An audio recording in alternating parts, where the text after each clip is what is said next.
Here I am in 2026, finally beating the Demon Souls Remake.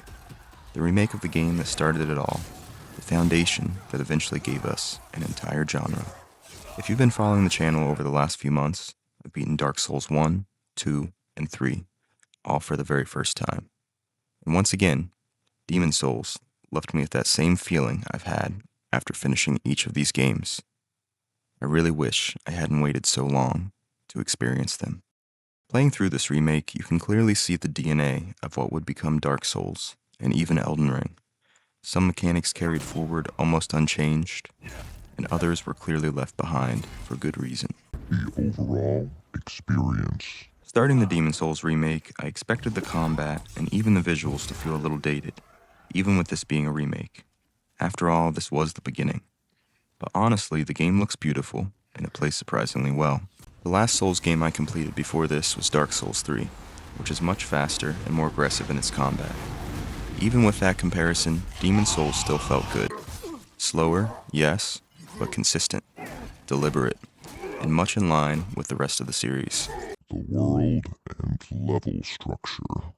This is where Demon Souls really starts to separate itself from the other games. After completing the tutorial, you unlock the hub area, the Nexus. From there, you're given access to 5 archstones, all available from the start. You're free to choose which one you want to tackle first, and each archstone contains multiple stages, usually 3 to 4 missions per world. The biggest difference here is the lack of traditional bonfires. There are no checkpoints scattered throughout a level. Your next real resting point usually comes after completing the mission and defeating the boss. If you die, you're starting that section over. What makes this more manageable are the shortcuts you unlock along the way, which become absolutely essential. You can also teleport freely between the Nexus and any archstone you've unlocked, which keeps things moving at a steady pace. I did enjoy this structure, but I'll admit it kept me constantly in motion. I didn't stop and admire the world quite as often as I did in later Souls games. Everything felt more focused on survival and progression, rather than quiet moments of reflection. On death changes. Death in Demon Souls works differently than in any other Souls game. After dying, you revive in soul form, which cuts your health in half. The closest comparison I've seen in the series is Dark Souls 2, where dying gradually reduces your maximum health as you become more hollow. And honestly, I'm glad this mechanic didn't carry forward.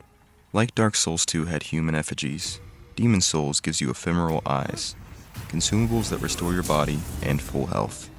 It's manageable, but still punishing in a way that feels very early Souls. Item management. Item management in Demon Souls is also pretty unique. Instead of only worrying about equipped gear weight, you also have a maximum carry weight for items. This limit increases as you level vitality, but early on it can be pretty restrictive. If you hit that cap, any items you pick up are automatically sent to your item storage back at the Nexus.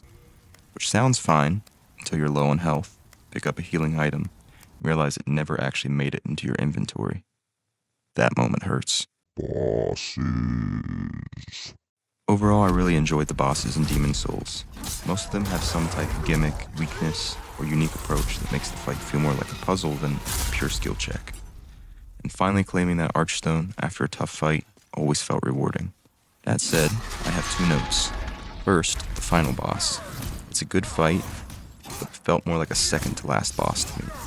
I kept expecting one more encounter afterward, and when it didn't happen, it made the game end feel a little bit abrupt. Second, the game introduced me to what is probably my least favorite boss in the entire Souls series, Dragon God. I spent a good 10 minutes attacking his hand, doing absolutely no damage, completely unaware that the fight was actually a slow, stealthy game of hide and seek, involving pillars and ballistas. I wasn't raging or losing my mind, but if I never have to fight the Dragon God again, I'd be perfectly fine with that. My final thoughts. If you haven't played the Demon Souls remake, or if you're like me and never experienced the original, this game is absolutely worth playing, even here in 2026. Is it my favorite Souls game? No, but it is a very good game. Is it faithful to the original Demon Souls? Honestly, I'm not sure. I never played the original, and I don't know if I'll ever get the chance. If you've played both, the original and the remake, I would genuinely love to hear your thoughts and what you think the biggest differences are. And if you've never played a Souls game at all, and somehow made it this far into the video, I really hope you give one a try. These games change you as a gamer. They make you better, and they teach you how to face difficult problems head on instead of avoiding them. So, if you enjoy dark fantasy and action, you really can't go wrong with this series. And if you start one and you struggle, don't give up. You will improve, your character will improve, and once you feel that growth, I think you'll be completely hooked. Whether you're thinking about starting your Souls journey, you've strayed from the path, or you've mastered these games, I'd love to hear your thoughts in the comments. And if you made it this far, thank you so much for watching. Until next time.